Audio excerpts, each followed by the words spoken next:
So, apa yang boleh dimakan, apa yang tak boleh dimakan kalau kita diet keto fiber ni? So, sebenarnya semua jenis sayuran kita boleh makan. Semua jenis sayuran. Tapi kalau boleh kita pilih sayuran yang hidup atas tanah. Jangan kita ambil sayuran yang di bawah tanah. Kalau boleh kita elakkan kentang. Tapi sweet potato ataupun keledek sebenarnya kita boleh makan. Baik untuk kita juga.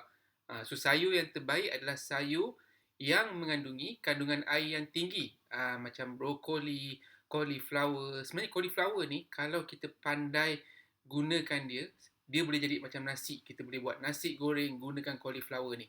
Celery, timun, bayam dan juga zucchini. Okey. Dan juga buah-buahan boleh makan tak? Buah-buahan boleh dimakan. Tapi kalau boleh kita elakkan buah-buahan yang manis. Seperti pisang, buah-buahan yang ada rasa manis kan, tembikai yang ada rasa manis, sebab dia akan ganggu juga, dia akan naikkan insulin kita juga. Dan apa lagi yang kita boleh makan? Buah-buahan ni adalah buah-buahan seperti apple hijau. Apple hijau, buah delima, olive. So buah-buah macam tu, lime, limau, actually kita boleh makan. So kita boleh letak dalam air, tak jadi masalah. So kalau boleh kita elakkan buah yang manis. Dan herba, semua jenis herba, semua jenis barang tumis kita boleh makan. Macam serbuk kari, daun rosemary, jintan manis ke, oregano ke. So semua kita boleh makan, tak ada masalah. Bawang, of course kita boleh makan. Ke kacang, seperti kacang tanah, kacang almond, kacang walnuts, kuaci kita boleh makan. Cuma kita kena hati-hati dengan soya. Soya yang tak difermentasi. Sebab soya ni, kalau dia boleh ganggu hormon kita, soya ni. So makanan yang difermentasi seperti tempe, walaupun tempe daripada soya, mengikut kajian, bila proses fermentasi ni, dia akan ubah soya tu.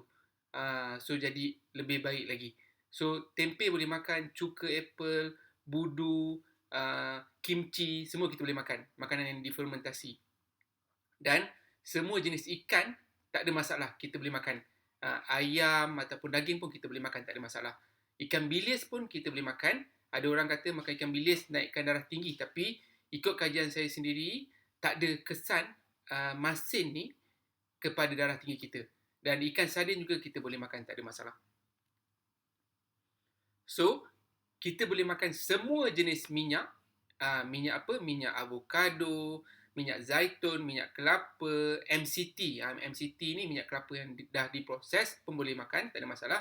Minyak olive, minyak sesame, minyak kelapa sawit merah pun kita boleh makan. So kenapa kita pilih minyak kelapa sawit merah ni? Sebab minyak kelapa yang kelapa sawit yang biasa kita makan tu, yang kita goreng tu, dia dah diproses, dia dah difilter. Kalau boleh kita cari minyak kelapa sawit yang berwarna merah ni, kita boleh makan.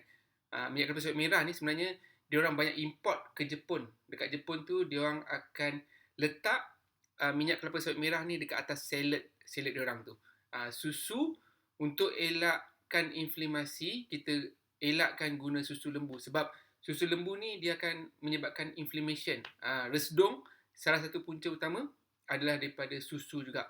So kalau boleh kita gunakan susu kambing. Mengikut kajian daripada orang putih ni, diorang pun galakkan minum susu kambing lebih baik daripada susu lembu. Dan kita boleh juga minum susu daripada tumbuhan, susu daripada kekacang, susu daripada santan. So santan ni memang dekat culture kita, negara Malaysia, kita buat masakan. Tapi kalau siapa yang pernah pergi overseas ataupun dekat Starbucks, kita boleh gunakan santan ni sebagai susu, pengganti susu.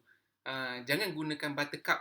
Buttercup ni dibuat melalui proses minyak sawit, tapi kita gunakan minyak sapi. Minyak sapi ni lebih mahal, tapi dia akan bagikan efek yang baik, minyak yang baik kepada badan kita. Telur juga adalah makanan yang baik sebenarnya, tapi culture kita hari ni, telur ni dipandang serong, negatif. Sebab apa? Sebab ramai orang cakap telur ni kolesterol tinggi. Kalau kita makan telur banyak, kolesterol kita akan menaik. Tapi untuk pengetahuan sebenarnya, kolesterol dalam makanan dia tak sama dengan kolesterol dalam darah. Dia tak sama, tak related pun. Kalau kita makan makanan kolesterol yang tinggi, dia tak sama dengan kolesterol dalam darah kita. So manisan, boleh tak kita minum manisan? Boleh, tapi kita tak nak ambil gula putih. So gula putih, gula yang biasa kita guna ni sebenarnya adalah racun. Susu pekat tu pun kalau boleh kita tak nak. Itu adalah racun. Tapi kita boleh makan manisan, kita guna stevia. Stevia boleh. Ataupun monk fruit pun kita boleh guna. So kita cari pemanis yang lain daripada gula. Yang tak naikkan insulin seperti stevia. Okay. So daging, semua jenis daging kita pun boleh makan, tak ada masalah. Semua jenis daging, daging ayam kita boleh makan. So mi, gelas mi yang dibuat daripada ubi keledek.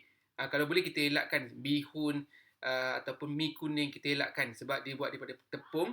Tapi apa yang kita boleh pengganti dia, kita makan mi daripada Korea ni, gelas mi. Sebab apa? Sebab mi ni dia buat daripada ubi keledek.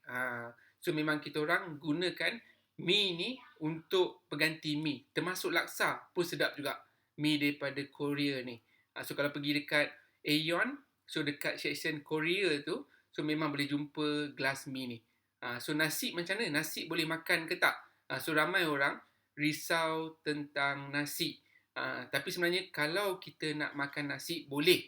Tapi nasi yang kita dah proses. So diorang ni dekat orang putih ni yang jaga kesihatan ni, macam mana dia proses nasi putih ni, dia letak minyak kelapa. Masa nasi dah masak tu, dia letak minyak kelapa dan dia frozen kan. So kesan dia, nasi yang dah di frozen, disejuk bekukan dan di microwave kan, dah dipanaskan balik, kesan dia adalah pada insulin. So bila nasi ni dia di frozen kan, baru kita makan, dia tak akan naikkan insulin kita.